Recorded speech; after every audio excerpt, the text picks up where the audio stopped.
자, 안녕하세요. 고드서퍼 아카데미의 무학멘토입니다. 자, 지난 시간에는 일목균형표 보조지표에 대해서 이제 알아봤는데요. 이번 시간에는 가장 기본적이고 대중적으로 많이 쓰는 보조지표 중 하나인 볼린저 밴드에 대해서 알아보도록 하겠습니다. 우선 목차를 보시면 볼린저 밴드란 무엇인지에 대해서 알아보고, 그리고 이제 두 번째로 볼린저 밴드의 3요소, 볼린저 밴드의 수렴과 발산, 그리고 이제 지지와 저항, 마지막으로 볼린저 밴드 지표 설정 방법 순으로 진행하도록 하겠습니다.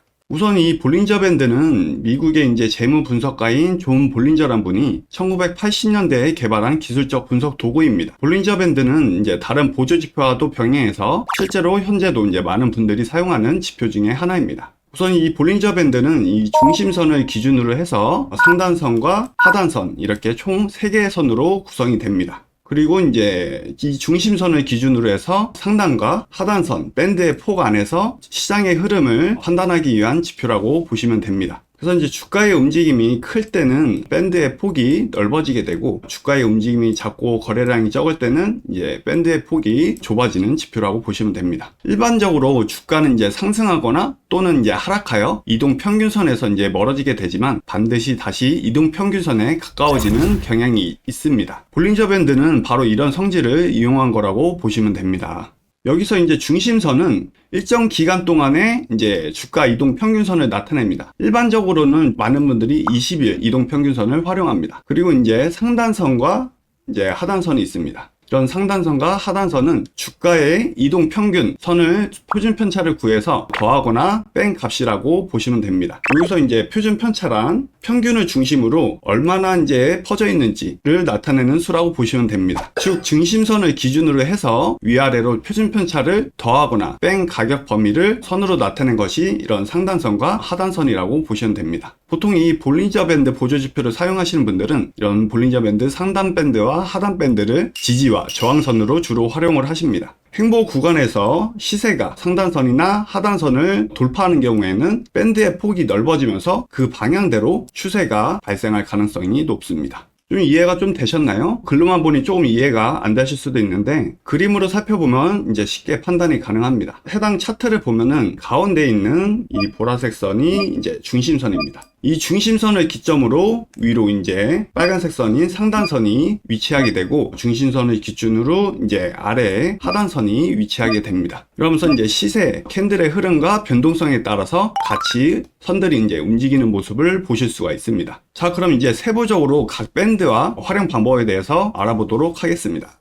우선 볼린저 밴드 상단선입니다. 상단선은 표준 편차의 곱하기 2한 값을 중심선과 더했을 때 나오는 선이라고 보시면 됩니다. 차트의 중간 부분을 보시면 선들이 수렴하고 선들이 전체적으로 평행한 박스 횡보 구간에서는 상단선을 올라올 때 저항받고 하락을 예상해서 이제 매도로 대응을 해볼 수가 있습니다. 반대로 이제 하락하여 하단선에 이렇게 접근했을 때는 매수로 대응을 해볼 수가 있겠죠. 이후 이제 오른쪽 빨간색 원 구간을 보시면 상단선을 이렇게 이제 돌파한 이후에는 강한 매수세가 유입이 되면서 강한 상승 매수 추세로 전환이 되었다고 해석합니다.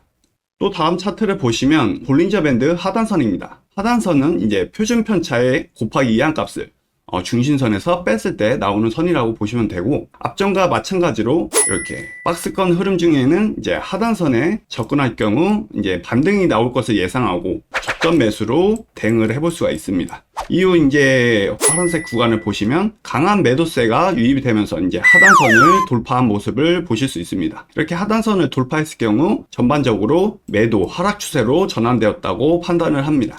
자, 그럼 앞전에 차트를 통해서 볼린저 밴드 이제 상단선과 하단선에 대해서 이제 설명을 드렸는데, 자, 이제 볼린저 밴드의 특성을 눈치채셨나요? 자, 볼린저 밴드는 주가의 움직임이 작은 수렴 상황일 때는 밴드의 폭이 좁아지는 모습을 보실 수 있습니다. 반대로 이제 위로든 아래든 시세 부침이 나면서 주가의 움직임이 커졌을 때는 밴드의 폭이 넓어지는 모습을 보실 수 있습니다. 이렇게 주가의 움직임과 변동성에 따라서 이런 선들은 같이 움직인다고 보시면 됩니다.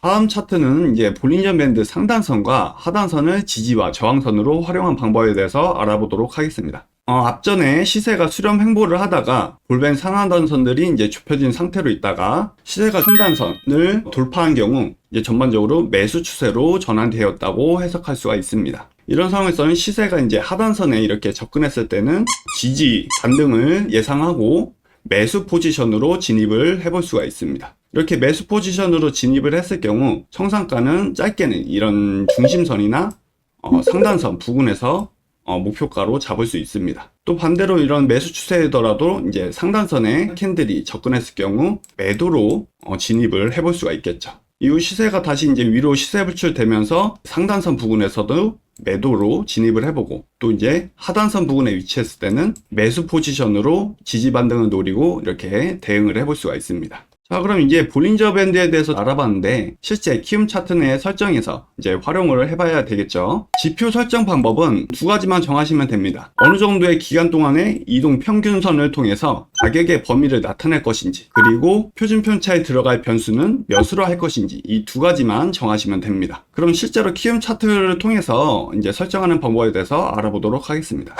자, 다음 차트는 이제 키움 차트 기본 캔들만 설정한 차트입니다. 여기서 이제 차트에서 마우스 우클릭을 하시면 여기 이제 지표 추가나 지표 겹치기를 보실 수 있습니다. 그래서 이제 지표 겹치기를 누르시고 여기 여러 지표들이 있죠. 여기서 이제 볼린저 밴드를 선택을 하셔서 적용을 누르시고 해당 차트와 Y축 공유 누르시면 됩니다. 이렇게 되면 이제 볼린저 밴드 중심선과 상단선, 하단선을 이렇게 적용을 시킬 수가 있습니다. 이런 선들의 색깔이나 굵기는 지표 설정에서 굵기라든지 색깔을 내 입맛에 맞게 바꾸실 수가 있습니다. 이렇게 바꾸실 수가 있죠. 아니면 이제 왼쪽 좌측 메뉴에 보시면 좌측 메뉴를 열으셔서 여러 지표들 있죠. 여기서 이제 가격 지표를 누르시고 기술적 지표에서 볼린저 밴드 이거를 선택을 누르시면 마찬가지로 똑같이 적용이 되는 모습을 보실 수가 있습니다. 여기서 이제 변수 값을 이제 설정을 하셔야 되는데 위에 부분이 이제 이동 평균선입니다. 기본적으로 21선과 표준 편차 값은 2로 설정이 되어 있는 모습을 보실 수 있는데, 여기서 이제 20일 이동 평균선을 중심으로 한다는 것은 최근 이제 20거래일 동안의 주가 흐름을 기준으로 주가 범위를 나타낸다는 것입니다. 근데 이제 여러분들이 내가 봤을 때 20일보다는 좀 길게 한 것이 더 신뢰성이 있을 것 같다. 예를 들어 20일보다는 30일선이나 40일선, 혹은 좀 더 짧은 기간의 흐름을 살펴서 세밀하게 대응해서 단타 스캘핑에 최적화시킨다든지 등등 개인의 매매 스타일 성향에 따라서 21선이나 31선 또는 11선으로 이제 값을 변경하셔도 무방합니다. 아니면 이제 기본 수치가 돼 있잖아요. 이제 21선과 변수 값이 2로 돼 있는데 여기서 이제 똑같이 배수로 수치를 변경하면서 곱하기 2 했을 때는 40에서 4가 되고 이렇게 설정을 하신다든가, 그러면 이제 좀 더 상하단선이 넓어진 모습을 보실 수 있죠. 아니면 좀 더 짧게 0.5를 곱해서 범위를 좁게 만들어 준다든가, 이렇게 11이나 2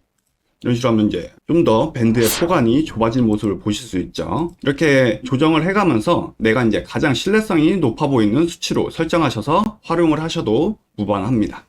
자, 오늘은 보조지표 중 볼린저 밴드가 이제 무엇인지에 대해 알고 실질적으로 매매에 활용하는 방법과 볼린저 밴드 차트 설정 방법까지 알려드렸습니다. 영상이 도움이 되셨다면 좋아요와 구독 꾹 눌러주시고 댓글 달아주시면 좋을 것 같습니다. 다음 시간에도 알차고 유익한 교육을 준비해서 돌아오도록 하겠습니다.